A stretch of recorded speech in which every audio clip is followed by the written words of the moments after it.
नमस्कार दोस्तों, इस वीडियो में हम हरियाणा क्लर्क की बात करेंगे। हरियाणा क्लर्क ये लेटर देखिए आप, एक 8 फरवरी 2024 का है। इसमें क्या था, जो क्लर्क एसोसिएशन थी, डिपार्टमेंट थे, जो भी थे, उनकी डिमांड क्या थी, हमें क्या पे लेवल 6 दिया जाए, पे लेवल 6 दिया जाए।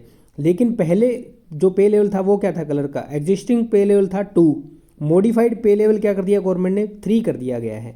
और उसके ऊपर कुछ एक कंडीशन रख दी कि उनका प्रमोशन वगैरह है वो कैसे होगा। इस जो ये है स्क्रीनशॉट मैंने लिया कहीं से, इसमें सारा कुछ है। तो यहाँ पे ये जो वित्त विभाग है हरियाणा का, वहाँ पे दिया गया है। जानेंगे पे लेवल 2, पे लेवल 3 और पे लेवल 6 के अंदर क्या डिफरेंस है। तो चलिए यहाँ पे जान लेते हैं पूरी डिटेल के बारे में और सैलरी स्ट्रक्चर के बारे में जानेंगे। सबसे पहले बात करते हैं जो आपका पे लेवल 2 था, उसमें क्या था। पे लेवल 2 उसमें आपकी जो बेसिक थी वो थी 19,900 और जो आपका ग्रेड पे था जीपी वो था 1900।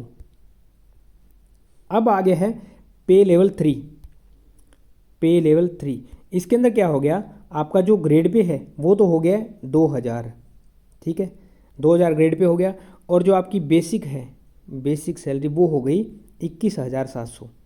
देखिए लगभग आपको 2000 रुपये का बेसिक के अंदर इफेक्ट फ़र्क पड़ गया, यानी कि आपकी बेसिक 2000 रुपये बढ़ चुकी है। जो कर्मचारी डिमांड कर रहे थे वो क्या था, वो था PL6, पे लेवल 6। उसमें क्या होती है, वो आता है आपका ग्रेड पे 4200, GP 4200 के अंदर। और जो आपकी बेसिक होती है वहाँ पे बेसिक सैलरी, देखिए जो जितने भी कैलकुलेशन वगैरह होते हैं वो सारे बेसिक पे होते हैं, इसलिए जितनी ज़्यादा बेसिक होगी उतनी ज़्यादा आपकी सैलरी के अंदर इजाफा होगा। यहाँ पे सैलरी थी 35,400। अब देखिए कहाँ 19,900 यानी कि 20,000 समथिंग मान लीजिए, तो कितना 15,400 का इजाफा हो रहा है। अब जो आपको कर दी है वो लगभग आपकी 21,700 यानी 22 के करीब कर दी है। तो यहाँ पे अभी भी कर्मचारियों को 13,000 रुपये नुकसान में यहाँ पे चलना पड़ रहा है। ये एक बात और बताऊँ आपको, अगर जो पे लेवल 2 है और अगर पे लेवल कर्मचारियों को 6 मिलता, 2 और 6, तो यहाँ पे आपको लगभग 20,000 रुपये सैलरी का इजाफा देखने को मिलता। जो यहाँ पे सैलरी मिलती PL2 के अंदर, वो सैलरी अगर PL6 के अंदर मिलती तो आपको 20,000 रुपये फालतू मिलते। PL6 के अंदर कर्मचारियों को कर लिया जाता तो चलिए जो भी गवर्नमेंट ने दिया ठीक है। अब बात करते हैं PL3 के अंदर आपको कर दिया गया है, जिसमें आपकी GP ग्रेड पे हो जाती है 2000। अब आ जाती है सारी बेसिक पे। जितने भी कैलकुलेशन यहाँ पे होंगे वो सारे बेसिक पे होंगे, तो ध्यान रखना। यहाँ पे आपकी बेसिक हो जाती है 21,700 रुपये, 21,700 रुपीज़। उसके बाद डियरनेस अलाउंस, महंगाई भत्ता, वर्तमान की बात करें तो जुलाई 2024 से 53%, 53% चल रहा है, जो कि आपका 11,501 रुपया हो जाता है। उसके बाद है HRA के ऊपर थोड़ी सी एक बात बताना चाहूँगा। हरियाणा के अंदर हरियाणा के अंदर मतलब 2 लेवल हैं जो HRA के हैं, एक तो है Y और एक है Z। हरियाणा में X लेवल नहीं है। X लेवल मैक्सिमम लेवल होता है जहाँ पे HRA मिलता है, वो अभी DA 50% होने के बाद में 30% हो चुका है। और ये Y जो लेवल है यहाँ पे 20% मिलता है, यानी कि बेसिक का मैं बात कर रहा हूँ, बेसिक का 30, बेसिक का 20, और Z के अंदर 10% मिलता है बेसिक का। तो हरियाणा के अंदर 4 सिटी ऐसी है जहाँ पे 20% मिलता है, बाकी की हरियाणा की बची हुई सिटियों में Z यानी कि 10% मिलता है। मैं यहाँ पे 20% वाली सिटी को काउंट कर रहा हूँ। आपकी जब भी यहाँ पे सैलरी बढ़ेगी, जो सैलरी आपकी बढ़ेगी उसके अंदर आपको ज़्यादा से ज़्यादा फ़र्क देखने को मिलेगा 2,000 रुपये, इससे ज़्यादा फ़र्क नहीं देखने को मिलेगा, 2 से 2,500 रुपये। बेसिक यहाँ पे 21,700, यानी कि अगर आप Z सिटी और Y सिटी को कंपैरिजन करोगे तो। उसके बाद आपका आ गया DA 11,501 रुपये। अब था HRA पे हम बात कर रहे थे। HRA हाउस रेंट अलाउंस, जो आपको मकान किराया भत्ता दिया जाता है उसकी हम यहाँ पे बात कर रहे हैं। जो कर्मचारी मकान नहीं लेते हैं, सरकारी क्वार्टर नहीं लेते हैं, वहाँ पे आपको मिलेगा 20% के हिसाब से 4,340 रुपये मकान किराया भत्ता दिया जाएगा।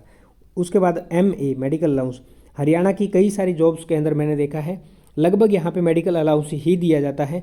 ये होता है जो अदर गवर्नमेंट्स कई होती है, जैसे सेंट्रल गवर्नमेंट के कई डिपार्टमेंट है, वहाँ पे हॉस्पिटल सुविधा दी जाती है। कई स्टेट गवर्नमेंट्स भी हॉस्पिटल सुविधा देती है कि आपको कोई भी दिक्कत है तो इलाज करवा लीजिए। हरियाणा सरकार में ऐसा नहीं है। हरियाणा सरकार मेडिकल भत्ता दे देती है, जहाँ इलाज करवाना है, जो इलाज करवाना है अपना करवाओ भाई, हमारे पास सिर्फ मेडिकल भत्ता है, और वो कितना है 1,000 रुपये प्रति महीना। लगभग ये अलाउंस हरियाणा सरकार के जो क्लरिकल डिपार्टमेंट है वहाँ पे दिए जाते हैं। अदर डिपार्टमेंट्स के अंदर अदर अलाउंसेस दिए जाते हैं, जैसे कन्वेइंग अलाउंस, वॉशिंग अलाउंस। मैंने यहाँ पे कई सारे पे स्लिप जो देखी है उनके अंदर बनाया है।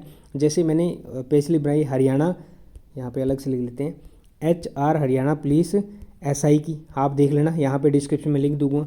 हरियाणा पुलिस कांस्टेबल की, जिसके अंदर मैंने कमिश्नरी और दूसरी दोनों बताई है उसकी। उसके बाद मैंने हरियाणा ग्रुप डी की पे स्लिप बनाई है, वो भी आपको डिस्क्रिप्शन में मिल जाएगी। उसके अंदर भी कई सारे जो अलाउंसेज वो अदर मिलते हैं। उसके बाद मैंने आरआरबी रेलवे के अंदर टेक्नीशियन की बनाई है, रेलवे के अंदर जेई की पे स्लिप बनाई है। तो लगभग इतनी बना चुका हूँ और ये अब नेक्स्ट है, और इसके आगे भी कई सारी पे स्लिप बनाने की कोशिश करेंगे।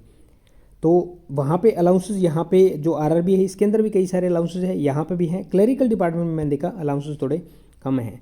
तो अब इन सभी को जब हम टोटल कर लेते हैं, क्या क्या थी, 21,700 तो आपकी बेसिक थी। उसके बाद डी आपको मिल रहा था 11,501 रुपये। उसके बाद एचआरए मिल रहा था 4340 रुपये। उसके बाद मेडिकल अलाउंस 1,000 रुपये। सब इकट्ठे किए जाते हैं तो 38,501 रुपये बनते हैं।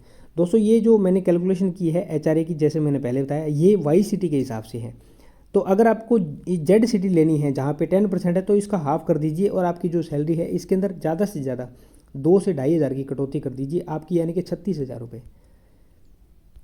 अगर आप जेड सिटी में भी रहते हो तो 36,000 इन हैंड आपको मिलेंगे। इन हैंड नहीं, ग्रोस आपकी बन जाएगी। अब इसके अंदर कटौती की बात करेंगे तो आपका 2 से 2,500 रुपये कम बनेगा। इससे ज़्यादा आपका अंदर जो फ़र्क है वो देखने को नहीं मिलेगा। रीज़न ये है ना, क्योंकि यहाँ पे ज़्यादा अलाउंस है ही नहीं, तो फ़र्क कहाँ से निकालोगे। जो ये तो डीए फिक्स सबके लिए बराबर है, मेडिकल अलाउंस सबके लिए बराबर है, तो फिक्स है, तो ये फ़र्क यहीं पड़ रहा है। और ये बेसिक तो फिक्स है ही है, तो ये फ़र्क पड़ेगा। अब बात करते हैं यहाँ पे आपकी कटौती क्या क्या होती है। कटौती के बारे में जान लेते हैं। कटौती होती है एनपीएस, नेशनल पेंशन सिस्टम, जो कि कर्मचारी का basic plus DA, dearness allowance का टोटल करके डिवाइडेड बाया 10% उसकी सैलरी का काटा जाता है। यानी कि इसका बेसिक प्लस डीए का, सैलरी का नहीं, बेसिक प्लस डीए का 10% काटा जाता है। और बेसिक प्लस डीए का 14%, 14% जो है वो गवर्नमेंट की तरफ से मिलाया जाता है। और इन सभी को क्या किया जाता है, एक अकाउंट बना होता है एनपीएस, इसके अंदर सारा आके यहाँ जमा हो जाता है। जब कर्मचारी रिटायर होता है तो इसको, इस अकाउंट में जितनी भी जमा पूंजी राशि है उसका 60%, 60% भाग अंशदान के रूप में जब आप रिटायर होते हो तो दे दिया जाता है। और जो 40% आपका बचता है उसके ऊपर आपको पेंशन दे दी जाती है। अभी एक गवर्नमेंट ने नई पेंशन स्कीम योजना शुरू की है, यूपीएस, यूनिफाइड पेंशन स्कीम। उसके रिगार्डिंग मैंने वीडियो बनाया है। उसमें जो आपका अंशदान है वो 10% रहता है। गवर्नमेंट ने अपने अंशदान को बढ़ा दिया गया है। आपको इसमें क्या नुकसान है, क्या फ़ायदा है, मैंने पूरी इसमें डिटेल बताई है। यहाँ लिंक दे दूंगा, यानी कि एंड स्क्रीन पे इसको देख लेना। और यहाँ एक प्लेलिस्ट मिलेगी सरकारी नौकरी के नाम से, इस प्लेलिस्ट को विजिट करना दोस्तों। इसमें बहुत सारी जानकारियाँ अच्छी अच्छी बताई गई है। कर्मचारी को क्या क्या बेनिफिट किस किस डिपार्टमेंट में मिलते हैं, क्या डीए कितना हो जाता है बेसिक होने के बाद, क्या चिल्ड्रन अलाउंस होता है, क्या बोनस होता है, क्या ट्रैवलिंग अलाउंस होता है, क्या क्या आपकी सर्विस बुक होती है, पूरी इसमें सारी जानकारी मैंने बताने की कोशिश करी है। और इसके अंदर और भी वीडियोस धीरे धीरे ऐड हो जाएंगी समय के साथ। ये यहाँ तक होगी, यूपीएस देख लेना, इसके अंदर भी आपको देखने को मिल जाएगा। और जो मैंने एसआई की और वो जो बताई थी पहले, उनकी सारी डिस्क्रिप्शन में लिंक दे दूंगा, उन वीडियोज़ को देखना चाहो तो देख लेना। अब कटौती की बात करते हैं। एनपीएस में कटौती होगी आपकी 10% बेसिक प्लस डीए की, तो ये हो जाती है लगभग 3,320 रुपये। अब आता है कि जीआईएस, ये कटौती होती है। ये हरियाणा के लगभग मैंने देखा, जितनी सैलरी स्लिप मैंने बनाई लगभग हर एक डिपार्टमेंट के अंदर ये कटौती हो रही है, 20 से 30 रुपये, 40 रुपये, ये 30 रुपीज़ यहाँ पे कटौती होती है। एक आता है मिसलेनियस के अंदर या अदर के अंदर ना कटौती होती है, ये लगभग 100 रुपीज़, ये वेरी करती है। ये ना मैंने 300 रुपये तक भी कटौती होती हुई देखी है।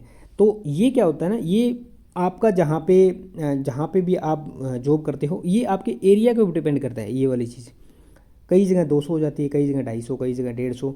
ये आपका वहाँ पे कोई वेलफेयर स्कीम का हो जाता है, कहीं स्पोर्ट्स स्कीम का हो जाता है, कहीं छोटी मोटी अगर कोई पार्टी अरेंज करनी हो, किसी को अंश यानी कि सहायता करनी हो, डोनेशन करना हो, उसके रिगार्डिंग भी इसके अंदर कई लोग शामिल कर लेते हैं। तो ये आपकी लोकेलिटी के हिसाब से, एरिया के हिसाब से ये थोड़ा सा उतार चढ़ाव इसमें 150-200 रुपये का देखने को आपको मिल सकता है, ज़्यादा इसमें फ़र्क नहीं देखने को मिलेगा। अब इनको सभी को जोड़ लेते हैं, ये हो जाता है आपका 3320 प्लस 30 प्लस 100, तो ये टोटल आपकी 3450 रुपये की 3450 रुपये की कटौती होगी। ग्रोस हमने कितनी बनाई थी, ग्रोस हमारी यहाँ पे बनी थी 38,541 रुपये। कटौती हमारी यहाँ पे क्या हो रही है, 3450 रुपये। और हमारा यहाँ पे जो नेट या इन हैंड की बात करें वो हमें कितनी आ रही है, 35,091 रुपये। फिर से बता दूं, एचआरए के 2,000 रुपये इसमें कटा देना, इन हैंड कम से कम 33,000 आपको इन हैंड मिलेगी अगर आप जेड सिटी के अंदर हैं तो दोस्तों ये थी इन्फॉर्मेशन हरियाणा सरकार में क्लर्क की जॉब लगने पर आपको कितनी सैलरी मिलेगी। 33,000 के समथिंग आपको सैलरी मिलेगी। और अगर आप जो 4 सिटी हरियाणा की वाई सिटी के अंदर आ जाती है जहाँ पे 20% HRA है तो वहाँ पे आपको 35,000 इन हैंड सैलरी आपको देखने को मिलेगी काट पीट के। ये थी जानकारी। उम्मीद करता हूँ जानकारी समझ पाए होंगे।